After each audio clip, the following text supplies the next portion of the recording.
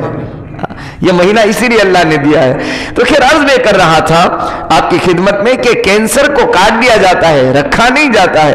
اسی طرح سے آگ ہے نا، آگ روشن ہوتی ہے، چمکدار ہوتی ہے، اچھی بھی لگتی ہے، اور آپ دیکھنا چھوٹا بچہ آگ کی طرف بھاگتا ہے روشنی اور چمک دے کر۔ جب پٹاخے پھوٹتے ہیں نا، پٹاخے اور ایسا ہوتا ہے تو بچے بھاگتے ہیں جلدی سے، کیوں؟ یہ اچھا لگتا ہے، لیکن ماں باپ جانے دیتے ہیں نہیں، ماں باپ سمجھتے ہیں یہ آگ ہے، چمک والی، دمک والی، روشنی سب کچھ ہے، لیکن نقصان والی ہے۔ کیا ہے بھائی؟ نقصان والی ہے۔ سیدنا موسیٰ علیہ نبینا علیہ الصلوۃ والسلام کے قصے میں آتا ہے نا کہ ان کا امتحان لیا گیا کہ دیکھو یہ سمجھدار ہے کہ نہیں ہے۔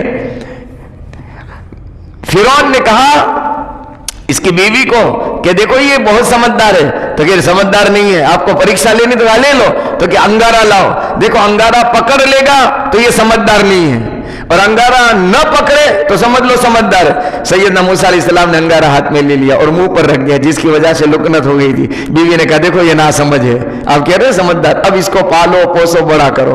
خیر تو میں عرض یہ کر رہا تھا کہ بڑے سے بڑا روشن چمکدار انگارہ ہو، کوئی عقل مند ہوشیار آدمی اس کو ہاتھ نہیں لگاتا ہے، کیونکہ ہاتھ جل جائے گا، نقصان ہوگا۔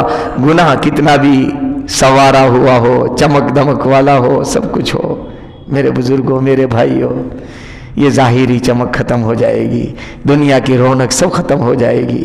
اگر موت آئے گی تو ختم ہو جائے گی، اور موت نہ آئی تو بڑھاپا اس کو ختم کر دے گا۔ جو پکچرز، جو سین، جو چیزیں ہم اور آپ موبائل میں دیکھتے ہیں، ہم اس کے انجام پر غور کریں، اس کے نتیجے پر غور کریں۔ آج کی یہ چمک، یہ دمک آج نہیں تو کل ختم ہونے والی ہے، کل ختم نہیں ہوگی تو موت آ کر ختم کر دے گی، کوئی بیماری آ کر اس کو ختم کر دے گی۔ لیکن اس کی چمک دمک دیکھ کر کے میں میرا اللہ کو ناراض کر رہا ہوں۔ چمک والے تو اللہ ہیں، روشنی والے تو اللہ ہیں، روشنی والے تو محمد الرسول اللہ صلی اللہ علیہ وسلم۔ جس کی روشنی کے سامنے چاند شرما جاتا ہو، اس سے زیادہ روشنی کس کی ہو سکتی ہے؟ یہ دنیا کی یہ چیزیں اور یہ چمک دمک، یہ خواتین، یہ مستورات، یہ کوئی چمک دمک والی نہیں ہے۔ اور ہم اپنے اس کے انجام کو سوچیں کہ جب یہ بیمار ہوتی ہے، ان کی ناپاکی کی طرف ہماری نظر جائے۔ معاف کرنا، آج بد نظری کا گناہ بہت عام ہو گیا، بہت عام، چھوٹے بچے بھی اس میں لگ گئے۔ آج دنیا میں جتنے بھی جرائم ہو رہے ہیں، جتنے گناہ ہو رہے ہیں، اس کا سب سے بڑا ذریعہ موبائل کی دنیا ہے، موبائل کی دنیا ہے۔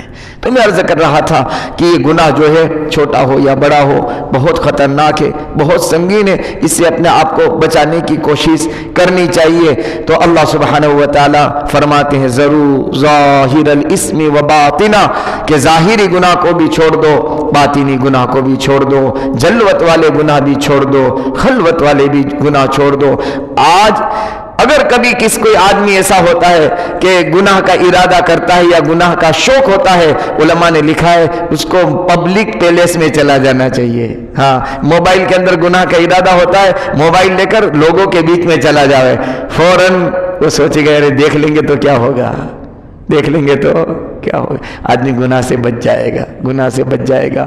بزرگوں، میرے بھائیوں، یہ موضوع مجھے اس لیے عرض کرنا پڑا، اس لیے بیان کرنا پڑا کہ نیکی کرتے کرتے اتنے اپنے آپ کو ہم تھکاتے ہیں، اپنے آپ کو لگاتے ہیں، کھپاتے ہیں، محنتیں کرتے ہیں، صبح سے شام تک بھوکا رہے، پیاسا رہے، سب کچھ کیا، لیکن شام کو جب فرشتے ہمارا اجر ثواب لکھیں گے تو 0 کہیں نہ ہو جائے، 0 اس لیے حدیث شریف میں آیا ہے روزہ بھوکا اور پیاسا رہنے کا نام روزہ نہیں ہے، روزہ تو نام ہے۔ جیسے آدمی بھوکا رہا، پیاسا رہا، پانی سے بچا رہا، کھانے سے بچا رہا، اس طرح غیبت سے بھی بچے، چگلی سے بھی بچے، آنکھوں کے گناہ سے بچے، ہاتھوں کے گناہ سے بچے۔ جیسے اللہ نے اس سے منع کیا ہے، میرے اللہ نے اس سے بھی منع کیا ہے۔ اس طرح یہ روزہ ہوگا انشاءاللہ ثم انشاءاللہ۔ رمضان کے بعد آپ دیکھو گے آپ کا ہمارا دن اللہ نورانی بنا دے گا۔ کیسا بنا دے گا؟ اور رمضان کے بعد آپ کو ایسا محسوس ہوگا کہ اب مجھے مزہ، رمضان گیا تو مزہ نہیں آتا، ایسا ہوگا، ایسا محسوس ہوگا کہ رمضان چلا گیا اب مزہ نہیں آتا ہے۔ لیکن وہ کب ہوگا؟ جب ہم نے اپنے آپ کو گناہوں سے بچایا ہوگا۔ آئندہ انشاءاللہ اسی موضوع کو آگے چلائیں گے کہ گناہ کے نقصانات کیا ہے، گناہ کے نقصانات کیا ہے، آئندہ انشاءاللہ اسی کو بیان کریں گے۔ اللہ سے دعا ہے اللہ تعالیٰ کہی گئی سنی گئی بات پر ہم سب کو عمل کی توفیق نصیب فرمائے، چھوٹے گناہ سے بھی اللہ حفاظت فرمائے، بڑے گناہ سے بھی اللہ حفاظت فرمائے۔ درود شریف پڑھ لو۔ اللہم لک الحمد کما ینبغی لجلال وجہک وعظیم سلطانک۔ اللہ معاف کر دے، معاف کر دے، نہ چاہے تب بھی معاف کر دے۔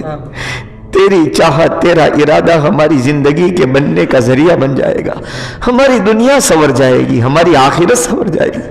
اگر آپ نے معاف کر دیا تو سب قبر میں چھوڑ کے چلے جائیں گے، اللہ ہماری قبر بن جائے گی، جنت کا باغ بنے گی۔ اللہ اگر آپ نے معاف نہ کیا سب چھوڑ کر چلے جائیں گے، ہماری جہنم آگ ہماری قبر آگ بن جائے گی، کوئی بجھانے والا نہیں ہوگا، کوئی چھڑانے والا نہیں ہوگا، کوئی پوچھنے والا نہیں ہوگا کہ تو کس حال میں ہے، تو کس حال میں ہے۔ میرے مولا اس دن کے آنے سے پہلے پہلے ہمارے گناہ پر معافی کا قلم پھیر دے، ہمارے گناہ پر معافی کا قلم پھیر دے، چھوٹے گناہ کو بھی معاف کر دے، بڑے گناہ کو بھی معاف کر دے۔ اے اللہ جان جان کر ہم نے تو گناہ کیے، جان جان کر ہم نے گناہ کیے، انجانے میں ہم سے گناہ ہو چکے ہیں۔ اللہ تمام گناہوں کو معاف فرما دے، ہمارے زندوں کو بھی معاف فرما دے، خصوصاً ہمارے مرحومین کی مغفرت فرما دے، ہمارے مرحومین کی مغفرت فرما دے۔ اگر وہ زندہ ہوتے تو ہمارے ساتھ بیٹھتے، سنتے، نمازوں میں ہوتے کہ اللہ آج تو ایک سبحان اللہ کے وہ محتاج ہو چکے ہیں۔ اللہ جنت الفردوس میں ان کو اعلیٰ مقام عطا فرما دے۔ جو بیمار ہیں گھروں میں اسپتالوں میں، روحانی جسمانی لا علاج بیمار ہیں، اللہ سب کو شفا کاملہ عطا فرما دے۔ جو قرضوں میں ڈوبے ہیں اپنے خزانے سے ادا ہونے کی شکلیں پیدا فرما دے، اپنے ادا ہونے کی شکلیں پیدا فرما دے۔